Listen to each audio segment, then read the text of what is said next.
Thank you for coming. Thank you for being here. A lot of you have been to a lot of backgrounders. Holy shit, this is a turnout. My God.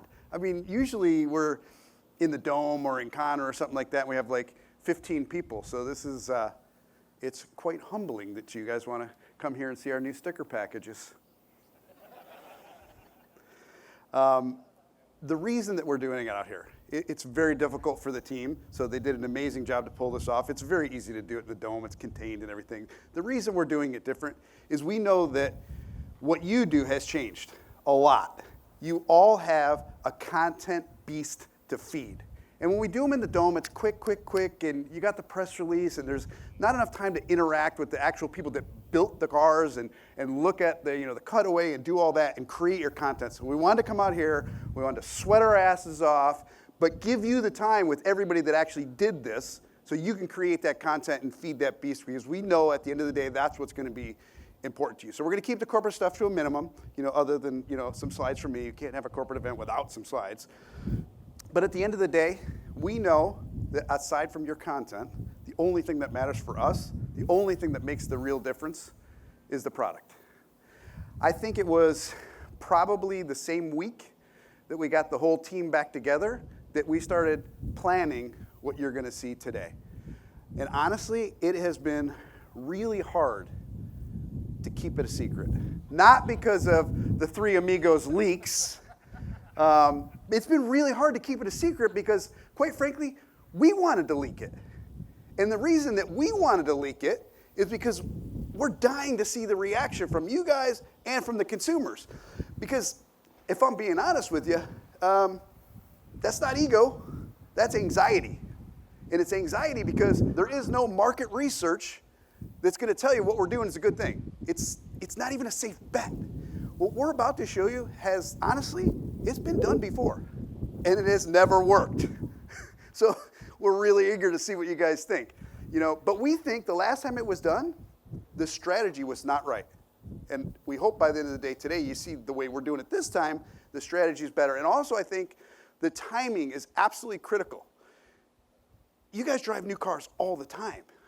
But you got to stop and think that the average consumer drives a car for 13 years. The average car owner was 13 years. So we're one trade cycle away from the boom of muscle cars into the next new thing. So we think the timing is absolutely perfect. Is it going to work? I don't know. I have no clue. Are we answering a question that nobody's asking? Maybe. But this is absolutely one of those take a flyer, no data research moments to try and build a product. Build a product because as an enthusiast, me, us, we all know that we would buy this product. And so we hope we're not going to be alone on that. This is absolutely a hold my beer, watch this, push the chips in moment. But if I'm being honest, it isn't that far off what we've done the last 18 months. I mean, look at this list. There's some people in the crowd here that this list makes them sick because they haven't slept in 18 months. I mean, we came back hard, launched the heavy-duty truck, Nothing Stops Ram, brought back the HEMI, went back to NASCAR, brought back SRT. By the way, special guests here, owner of our NASCAR team and president of our NASCAR team, Matt Collick, Chris Rice are here. So if you think our guys built some fast cars, nah, these are the experts right here. But this list is crazy with the free agent truck and the race for the seat and everything that we've done. But we are not going to stop. We are not lifting from this because it's working. The sales are really materializing for us. Ram sales are up over 20% year over year in the first quarter. Ram is now not truck, industry. Ram is the fastest growing brand in the industry in Q1 year over year. And again, we're not going to come off that. We're not going to lift. That's why you're here today. Because as crazy and schizophrenic as this industry is, like I keep saying, product is the only thing that really matters. It used to be, you guys have been doing this a long time, it used to be that features and finishes could make a difference. They were the differentiators. You could have steel wheels and black bumpers. Move up to alloy and color. Yeah, good luck doing that today. We have given all that stuff away. Power used to be reserved for the highest performance vehicles. Now a family crossover will walk a Mustang from a decade ago. Remember when off-road capability was a Jeep thing? Now everybody's trying to be Jeep.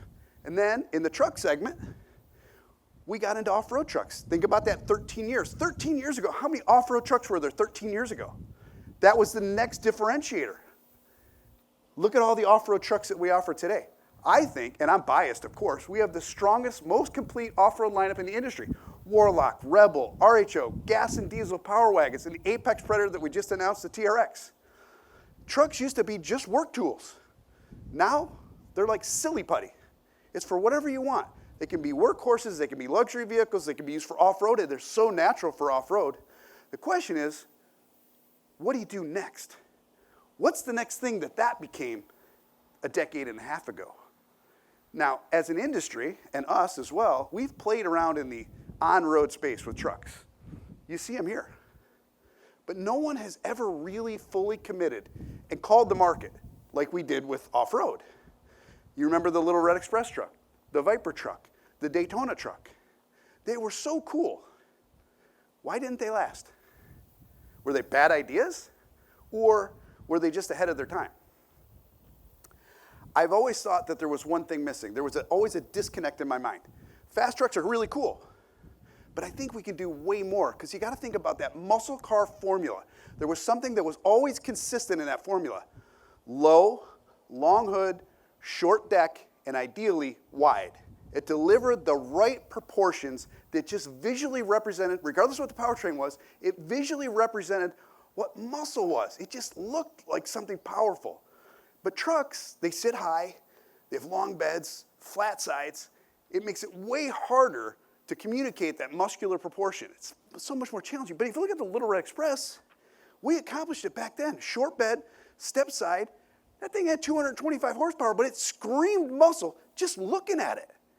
In my opinion, and I hope to God I'm right, this is what held back street performance trucks. That's why they were kept as high performance, super cool, no offense, super cool, but very niche models compared to a full lineup like the off-roads.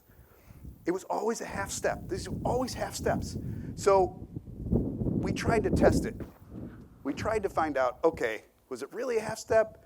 Or are we just in love with this idea and so we're talking ourselves into it? So we were hiding in plain sight. SEMA, the Dude, the Fox 650, the response has been huge on that. So we're like, okay, we're not just talking to ourselves. We think the timing is right, the next turn of the cycle is right for these people to come back in. So what if, instead of half-stepping, we went all in and we merged the everyday functionality of a truck with the performance and attitude of a muscle car? We're going to take a page out of our product history. We call these muscle trucks. This is the all-new Ram 1500 Rumblebee. Now, remember what I said about the proportions. You gotta get up and look at this car from a distance and really soak in the proportions of this thing. It is as important as the performance. And look, I know that there are a lot of keyboard warriors out there. You didn't give me the regular cab, I'm not buying it. You wanna know the facts? Here's the facts. In the entire truck industry, 3% of the sales are regular cab trucks. 3%. They're typing, they ain't buying. Yes, a regular cab would have been lighter. It would have been 300 pounds lighter than this. But this isn't a race car. This is a full-size truck that weighs 6,000 pounds. So yes, we gave you a 5% weight penalty, but we opened up 97% of the market. I'll take that bet all day long. Give up 5% and cover 97% of the market because it allowed us to improve the proportions dramatically, I think, and make it daily driver capable. And probably the most important thing in today's day and age when everything's so expensive, we ensured the spousal alibi. It is not just a weekend toy. This can be your daily driver for everything you need. And if you're worried about the 300 pounds, don't. Direct Connection is already working on it, and not in the way that you're thinking, but come to Roadkill Nights this year, and we will have much more for you on that. Now, this is a 1,000% intentional move. We could have done it way cheaper and way faster had we not gone with the quad cab and the short box. But we needed those proportions. Those proportions are what makes this a muscle truck. Shorter, wider, lower. It just looks muscular. Plus, selfishly, it's way harder for anybody to try and copy these proportions because nobody, you can't do it with crew cab. And nobody has anything that's a non-crew cab with a short bed. So, okay, come and follow us. I got 2 years head start. Now, when the aftermarket gets a hold of this and drops it even further than we can, it's going to be absolutely sick. 395 horsepower, 392 gears, the GT exhaust, standard four-wheel drive, and rear-wheel drive mode for when you want to have some fun. 0 to 60 in 6.1 seconds, and yeah, it's got one battery. For most reveals, that would have been the headline, but not for us. For Rumblebee, that is just the starting line.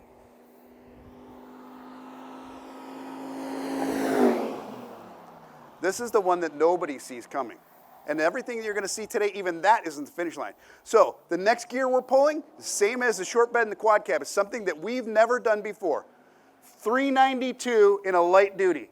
And not a big gas, 392 Apache. 470 horsepower, 5.2 seconds 0 to 60, and the quarter mile in 13.2 seconds. The original gangster over there, line them up next to each other, no disrespect to that, 20 years later, 4 car lengths ahead with a 6.4. We're also going to do a track pack option of the 6.4 as well that you'll get more information on later today. Now, these two Rumblebees, they're amazing. They are going to represent the heart of the market. They're going to make up all the volume. But we couldn't say that we were launching the full range of muscle trucks and not give you a halo to go after that original gangster. 20 years ago, that was the benchmark. That truck blew the doors off everything, and it set the world's record for the fastest production truck ever. A record that it still holds today and was set right here at the Chelsea Proving Grounds. Look, most of you know that I have a problem with performance. It doesn't matter if it's a car or a truck, I want to push it harder and faster.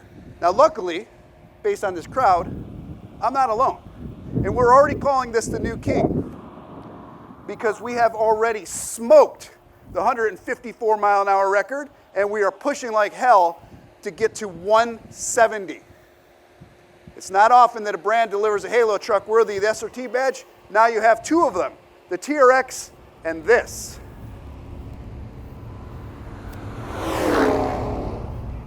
Yeah, even I backed up for that one. Let that one soak in for a minute.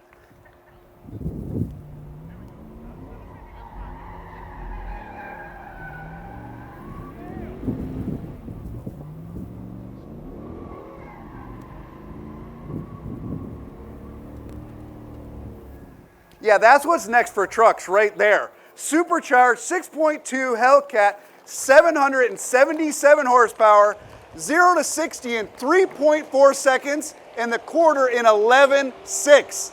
It is the fastest, most powerful, and most capable V8 production truck ever. Welcome to the era of muscle trucks.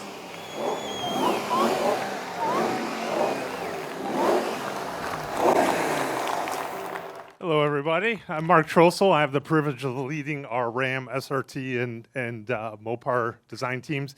And I always draw the short straw in having to present after Tim. So,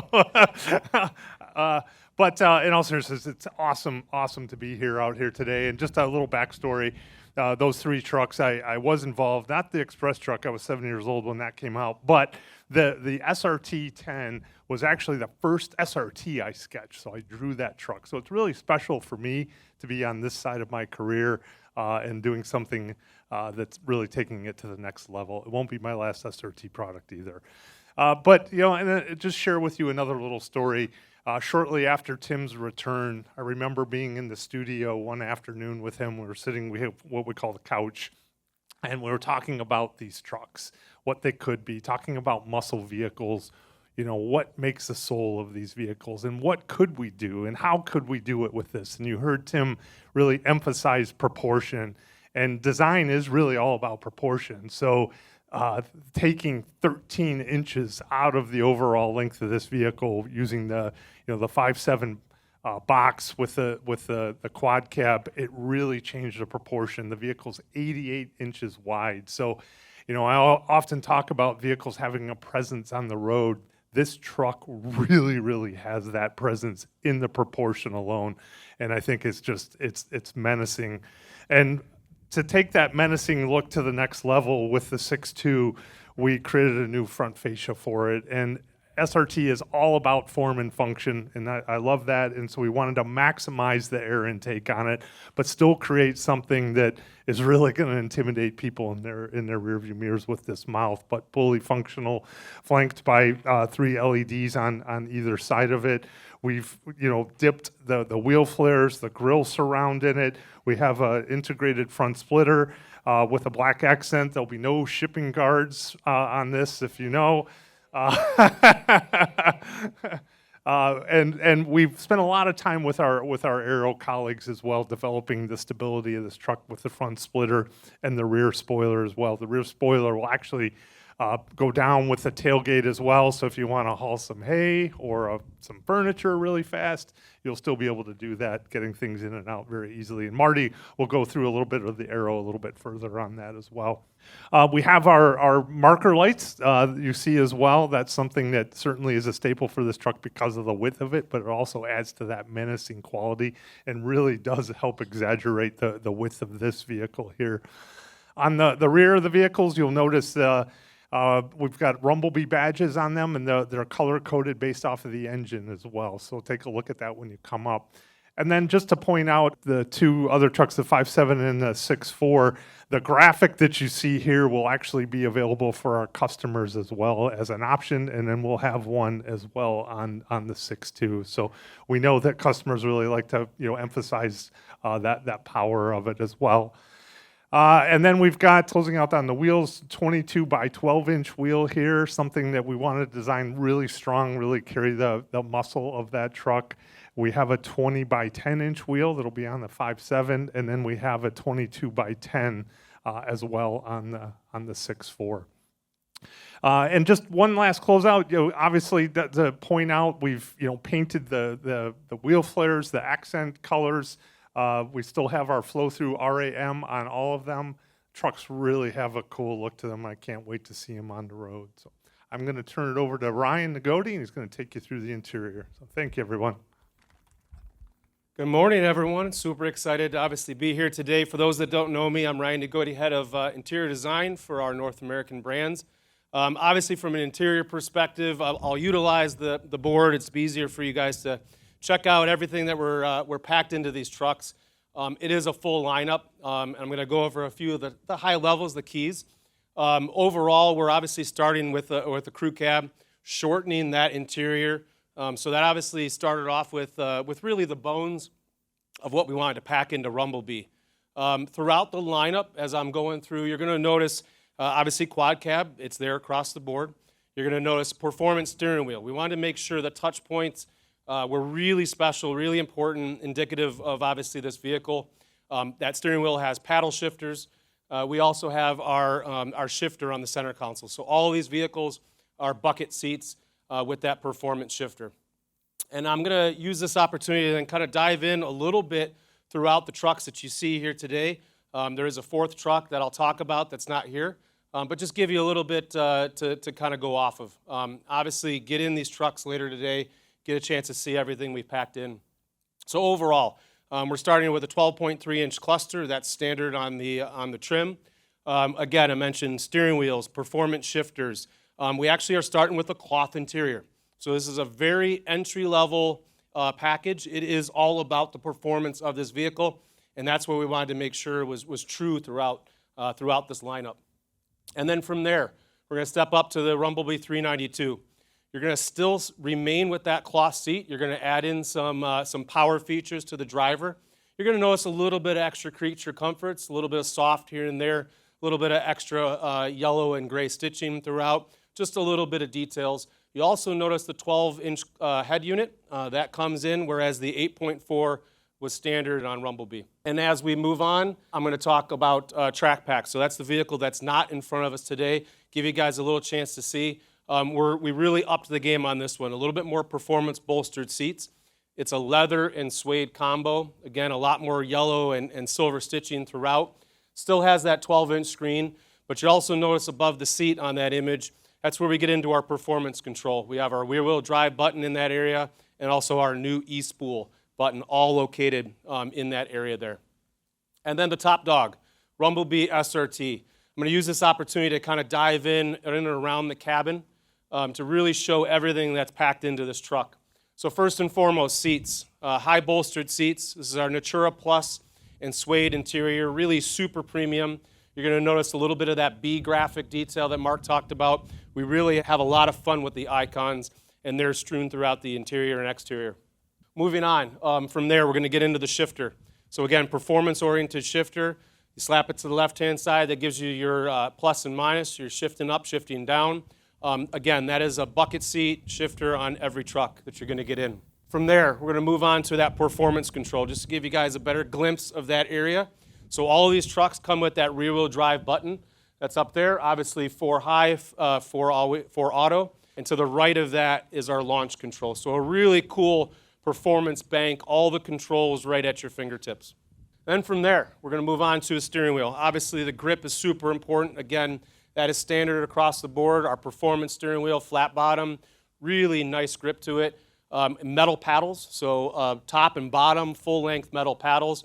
And then also on the SRT, we have a wrapped dab badge just to up the premium level. And then moving from there, we talk cluster. So again, started with our 12.3-inch cluster. It's got a brand new 200-mile-an-hour limit on there. It allows us to really flex the space, all the dynamics, the performance pages, the drive modes. Everything is easy to see on that 12.3-inch cluster. And certain equipped vehicles can also have the head-up display, which also grips a lot of nice features into that head-up display as well. And then moving from there to our head unit. So we have on our SRT, Rumblebee SRT, we have our 14.5-inch head unit. That's what's pictured here. Performance pages, drive modes, you're going to notice an all-new track mode. That's a new setting for Rumblebee, as well as Valet. All of that is accessible in this head unit with obviously revised graphics to boot. And then from there, some details. I want to touch on that. So important. That's a ton of what the team has really packed into this truck. So we got a Rumblebee graphic on the passenger glove box there, finished in carbon fiber surround, so it's actually inlaid right into there. And one of my favorite features with the interior is that center console badge. It's a nice metal surround with an acrylic inlay. That Rumblebee graphic is laid right inside there. You got the VIN number, and obviously the power plant is adorned right onto that badge. So with that, I'm going to complete the interior. Obviously, I'll be here today, and I'm excited to obviously get these trucks into everyone's hands. So I'm going to turn it over to Marty. He's going to get underneath the skin of Rumblebee. Thank you. Thanks very much, Ryan. What a day. Thank you guys for being here. My name is Marty Jagoda, and I'm the Chief Vehicle Engineer for Ram SRT programs, including this Rumblebee lineup. Of my 23 years with this company, 17 of them have been spent working on SRT projects or those powered by HEMIs. In late 2024, when my phone rang to talk about some of the new things that we're doing at Ram, it didn't take much for me to just jump in the seat and go. So the last year and a half for my team has been very exciting and a bit challenging as well. About a year ago, we were standing right here at the same spot at the Chelsea Proving Grounds, reintroducing the 5.7 into the Ram 1500 in record time. Later that year, at the end of the year, the return of the Apex Predator, TRX, back better than ever. And now today, Rumblebee. So Tim kind of highlighted already, the mission of Rumblebee was quite simple.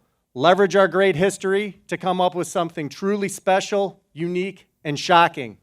Needless to say, the bones and the foundation of muscle already existed in our toolbox. The quad cab from Ram 1500, the wide fenders, hood, and box from TRX. Now those parts didn't just bolt together. The engineering team had to reduce the length of the frame, exhaust, and multiple other components to take 13 inches out to make it all work. And while we were at it, we redesigned the front knuckle to lower the truck by an additional inch to really top off that muscle, short and wide stance. We've got the frame, we've got the foundation, now we need some engines. We've got the 5.7 liter, we've got the 6.4 392 making its introduction in the Ram 1500. And not to be outdone, we've got the 6.2 liter, 777 horsepower, supercharged engine in Rumblebee SRT, the same engine that's launching in TRX this year. So let's talk about this one a little bit more. This is the first on-road track-capable Ram to wear the SRT badge in 20 years. The other one's sitting right there, and like Mark, I had an opportunity to work on that one too. But being an SRT isn't all about horsepower. That's where the other pillars of SRT, the other tenets, come into play. For example, top speed is all about horsepower and aerodynamics. We've got the horsepower covered. So on this vehicle, we had to carefully tune the front to rear aero balance and drag in our attempt to achieve the overall top speed, but at the same time, ensuring the stability of the vehicle and that it stays glued to the ground. Nothing was left unturned. We even put new mirrors on the car for drag reduction and added a hard tonneau cover to work in conjunction with the tailgate spoiler to create 426 pounds of downforce at the rear, making sure that this truck is stable where we need it to be. Moving on to the front, I mean, honestly, I could look at this thing all day. Absolutely menacing.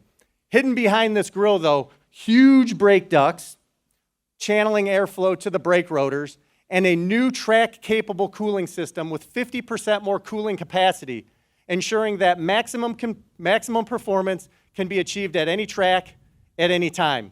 Other track-capable features include the most capable suspension SRT has ever done. We've coupled Bilstein adaptive shock dampers with air suspension, a first on an SRT, to lower the center of gravity to ensure that the vehicle remains flat during cornering. And bringing this rig to a stop, huge Brembo 6-piston front calipers gripping 16-inch rotors, 14-inch rotors in the rear, with huge 325/40/22 performance-tuned Goodyear tires. Now, one of my most favorite pieces of this display is the rolling chassis right over there. It's hard to appreciate the size of the tire, the size of the brakes, the girth of the suspension with it draped under the body. So check that rolling display out over there. We pulled it right out of the build shop to have it here today for you guys, okay? To the inside of the car, just like any SRT, whether you're driving to work, going to a car show, or you're at the track, there's a drive mode for you. We've got 7 drive modes with up to 6 customizable settings. We've even included an ultra-low ride height setting and a locked 2-wheel drive mode for epic arrivals and departures. I'll leave it at this. My challenge to the engineering team was to make Rumblebee SRT do untruck-like things. This isn't a truck where you're kind of up on the wheel dithering it to get down the road. When you mash the gas, turn the steering wheel, or press a drive mode, this truck responds for you. I think you'll see today that there's nothing the Rumblebee can't do. It can even tow 8,500 pounds. Appreciate your time today. Thank you.